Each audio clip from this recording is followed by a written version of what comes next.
ஒரு காக்கா குளத்தில் இருக்கிற ஸ்வான் அன்னப்பறவை கிட்ட போய் ஒரு கேள்வி கேட்டுச்சாமா. நீங்கள் தான் உலகத்திலேயே ஹாப்பியான பேர்டு, உங்களோட ஃபீலிங் எப்படி இருக்குன்னு சொல்லுங்க. நிறைய பேர் உங்களுக்கு ஃபேமிலியோடு வந்து ஃபுட்டு கொடுக்குறாங்க, என்ன எல்லாருமே விரட்டி விடுவாங்க, அந்த ஃபீலிங் எப்படி இருக்குன்னு சொல்லுங்க, நான் தெரிஞ்சுக்கணும் அப்படின்னு கேட்டுதாமா.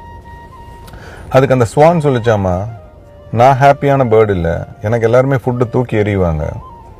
பேரட் கிளி தான் ஹாப்பியான பேர்டு, ஷோல்டரில் கிளி உட்கார வச்சுட்டு எல்லாருமே ஊட்டி விடுவாங்க, அதனால கிளிக்கிட்ட போய் கேளுங்க, அதுதான் இருக்கிறதுலையே ஹாப்பியான பேர்டுன்னு கிளிக்கிட்ட கேட்க சொல்லிச்சாமா.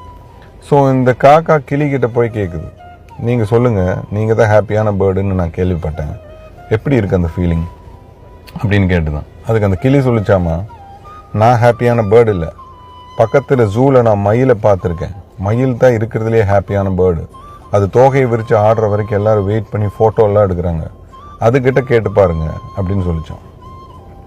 ஸோ காக்கா பக்கத்தில் இருக்கிற ஜூக்கு போய் வெயிட் பண்ணி மயிலை பார்த்து கேட்குது, நீங்கள் சொல்லுங்கள், நான் கண்டுபிடிச்சிட்டேன், உலகத்திலேயே ஹாப்பியான பேர்டு நீங்கள் தான், அந்த ஃபீலிங் எப்படி இருக்குன்னு சொல்லுங்கள், நான் தெரிஞ்சுக்கணும் அப்படின்னு சொல்லிச்சேன்.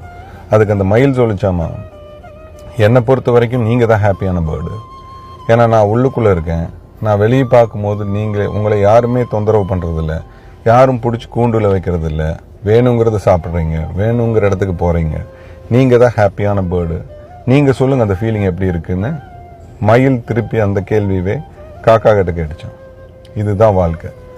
நம்ம லைஃப்பை மற்றவங்க லைஃபோட கம்பேர் பண்ணி வாழ்ந்துட்டு இருந்தோம்னா நம்ம லைஃபோட கிரேட்னஸே நமக்கு தெரியாமல் போயிடும்.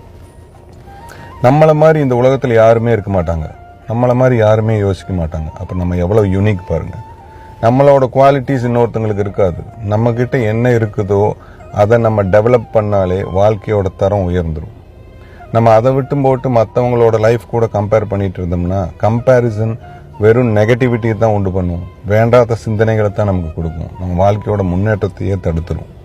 ஸோ கம்பேர் பண்ணாமல் வாழலாம், நம்மக்கிட்ட என்ன இருக்கோ அதை டெவலப் பண்ணணும்னு யோசிக்கலாம், வாழ்க்கையோட தரம் கண்டிப்பாக உயரும். My name is Niyas Basheer.